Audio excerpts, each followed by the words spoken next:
Tribuners, dunia saat ini sedang tidak baik-baik saja. Perang Ukraina sudah memasuki tahun ketiga. Serbuan Israel ke jalur Gaza telah merenggut puluhan ribu nyawa penduduk Palestina. Kehancuran fisik serta hilangnya nyawa manusia di berbagai medan konflik dunia telah mencapai jumlah yang sangat menyedihkan. Perlawanan terus terjadi di Yaman, Suriah, Iran, Irak, dan banyak spot konflik lain di benua Asia maupun Afrika. Ketegangan politik di Laut Cina Selatan, Selat Taiwan, dan Semenanjung Korea tidak juga mereda. Tribuners, inilah Global Views, sudut pandang kita tentang ragam konflik internasional yang berdampak signifikan kepada kita semua. Houthi Yaman bakal hadapi ganasnya rezim Trump. Kelompok Houthi Yaman kembali membuat kejutan lewat serangan rudal balistik hypersonik ke Tel Aviv, Israel. Ini adalah serangan jarak jauh kesekian kalinya yang dilakukan oleh Houthi. Kapabilitas militer mereka atas serangkaian ofensif jarak jauh menunjukkan kelompok ini memang bukan kaleng-kaleng di Timur Tengah. Juru bicara Houthi, Yahya Sari, mengatakan kelompoknya mengincar target vital di Israel Tengah dengan rudal balistik hypersonik. Serangan itu menurut Yahya Sari berhasil mengenai sasaran. Namun ia tidak memberikan rincian apapun tentang sifat target tersebut. Sari bersumpah Houthi akan melakukan lebih banyak serangan rudal dan pesawat nirawak ke Israel. Cara itu dilakukan sebagai wujud dukungan tak terbatas mereka atas penderitaan rakyat Palestina di bawah penindasan Israel. Serangan udara Houthi Yaman itu dikonfirmasikan media resmi pemerintah Israel. Namun menurut Khan, rudal dari Houthi Yaman itu berhasil dicegat di udara. Menurut sumber yang sama, 4 warga Israel terluka saat bergegas ke tempat perlindungan setelah sirine serangan udara berbunyi di wilayah Israel Tengah. Ketegangan regional telah meningkat menyusul genosida dan penghancuran total oleh Israel di jalur Gaza yang telah menewaskan lebih dari 44.000 orang. Kebanyakan korban adalah wanita, anak-anak, dan orang lanjut usia. Lebih dari 105.000 orang menderita luka-luka sejak pecah perang 7 Oktober 2023. Infrastruktur di Gaza hancur lebur dan gempuran Israel melenyapkan hampir semua petinggi terpenting Hamas, kelompok bersenjata paling kuat di Palestina. Tahun kedua genosida di Gaza ini telah menuai kecaman internasional mengingat cara-cara Israel yang dinilai secara sistematis ingin menghancurkan populasi Palestina. Pada tanggal 21 November 2024, Pengadilan Kriminal Internasional mengeluarkan surat perintah penangkapan untuk Perdana Menteri Israel Benjamin Netanyahu dan mantan Menteri Pertahanan Yoav Gallant atas kejahatan perang dan kejahatan terhadap kemanusiaan di Gaza. Israel juga menghadapi kasus genosida di Pengadilan Internasional atas perang mematikannya di Gaza. Perkara diajukan seluruh negara, termasuk yang cukup getol adalah Afrika Selatan. Posisi Houthi Yaman dalam konstelasi konflik di Timur Tengah sangat signifikan, mengingat kuatnya posisi mereka di Selat Bab al-Mandeb yang strategis dan di sepanjang Laut Merah.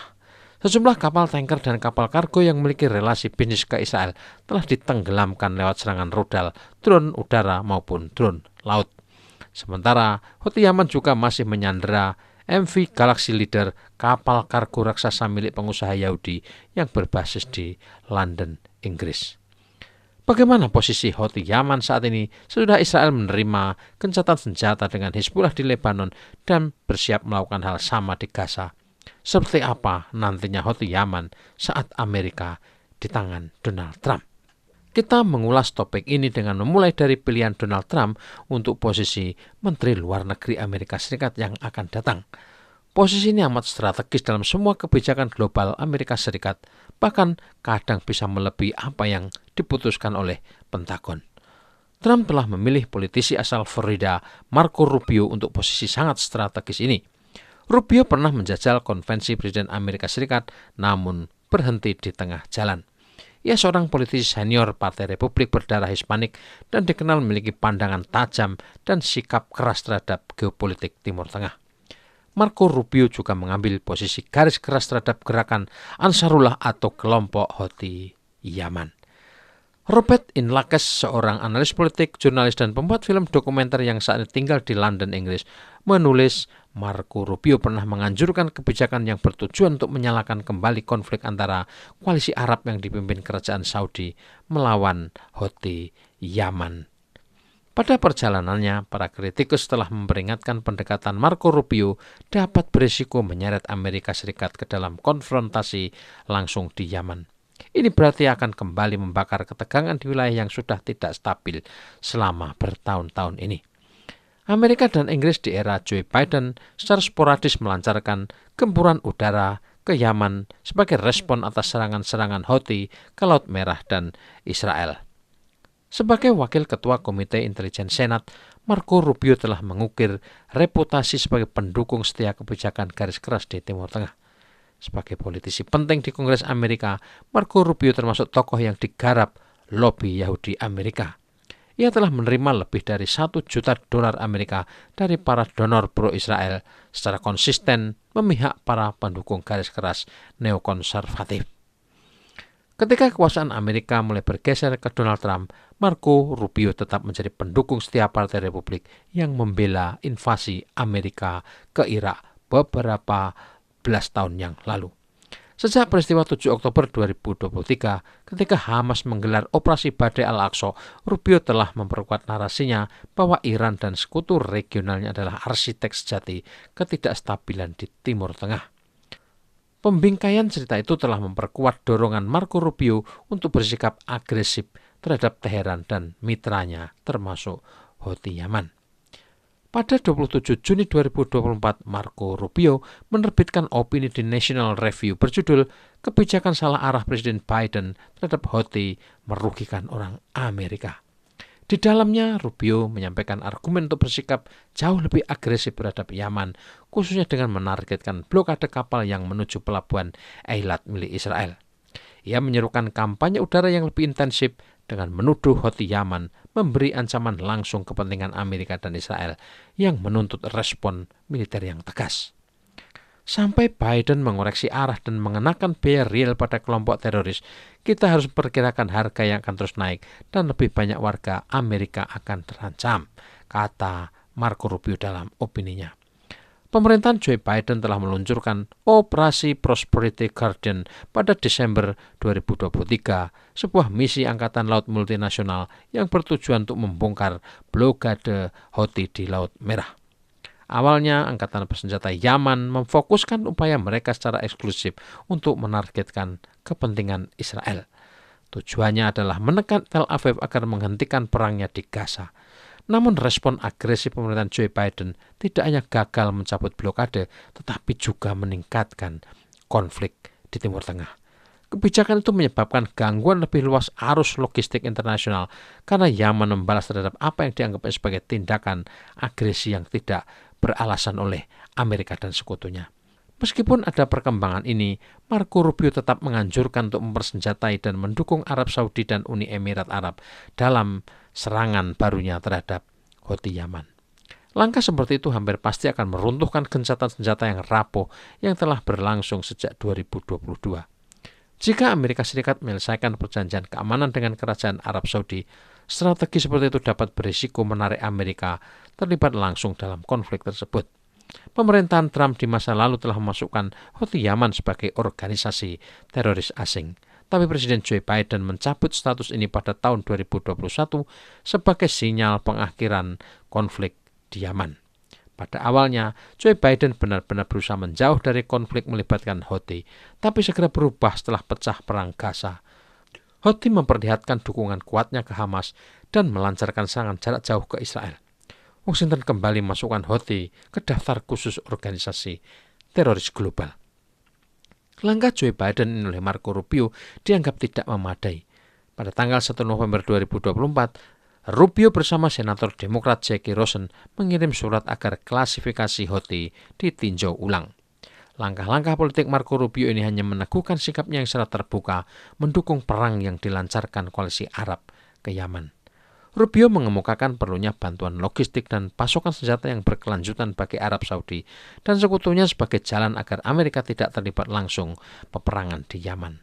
Jika Rubio mempertahankan sikap garis kerasnya terhadap Yaman saat ia beralih ke peran Menteri Luar Negeri di bawah Donald Trump, situasi diperkirakan akan semakin sulit bagi Houthi. Rubio mungkin akan meminta serangan udara lebih intensif dan penyediaan persenjataan mematikan bagi negara-negara teluk sebagai proksi Amerika. Ini akan seperti membuka kotak Pandora kemungkinan perang regional yang dahsyat yang tak hanya mengancam stabilitas Timur Tengah, tapi juga keselamatan aset dan personil militer Amerika Serikat. Houthi Yaman bukanlah kelompok yang bisa disepelekan. Mereka secara faktual menguasai persenjataan modern dan mampu menembakkan rudal balistik hypersonic. Awalnya tidak ada yang percaya Houthi mampu menguasai teknologi rudal jarak jauh itu, tapi akhir Juni 2024, Houthi merilis video peluncuran rudal hypersonic HTM-2. Kemampuan Israel drastis menempatkan Yaman, negeri paling miskin di Jazirah Arab, masuk ke deretan elit negara yang memiliki persenjataan canggih. Kemampuan ini belum dimiliki Arab Saudi, Uni Emirat Arab, Irak, dan Mesir. Yaman telah membuat lompatan sejarah dalam 1 dekade terakhir. Penguasaan rudal hypersonic HTM-2 tentu bukan sekedar demonstrasi kehebatan teknologi Yaman, tapi warning bagi Barat dan Timur Tengah. Arab Saudi dan sekutu dekatnya juga dipaksa menimbang ulang permusuhan mereka terhadap Houthi dan dukungan pada rezim Yaman yang menjadi boneka mereka. Sana telah berulang kali memperingatkan Riyadh agar tidak memfasilitasi tindakan militer Amerika yang diluncurkan dari wilayah mereka guna menyerang target di Yaman. Amerika Serikat pun gagal meredam kapasitas militer Houthi walau bertahun-tahun berusaha menghancurkan kelompok itu lewat tangan pasukan koalisi Arab. Kehadiran teknologi canggih di Yaman memperumit perhitungan strategis Amerika dan sekutunya yang kini harus menghadapi musuh yang lebih mampu dan sulit diprediksi. Kemajuan militer Sanani jelas sangat terkait dengan pendirian politik dan tujuan strategis nasional regional mereka sejak menguasai mayoritas wilayah Yaman. Rudal hypersonic yang melaju dengan kecepatan melebihi kecepatan suara memiliki kemampuan manuver yang luar biasa, terkenal sulit cegat sistem pertahanan udara yang ada. Ini realitas baru yang membentuk kembali keseimbangan kekuatan yang tidak dapat diabaikan dalam penyelesaian konflik Timur Tengah maupun secara khusus di Yaman. Tribuners, setelah Hamas dan jalur Gaza dihancur leburkan, Hezbollah dan Lebanon Selatan diluluh lantakkan, kemudian pertempuran kembali dikobarkan di Suriah, Houthi Yaman akan menjadi target berikutnya.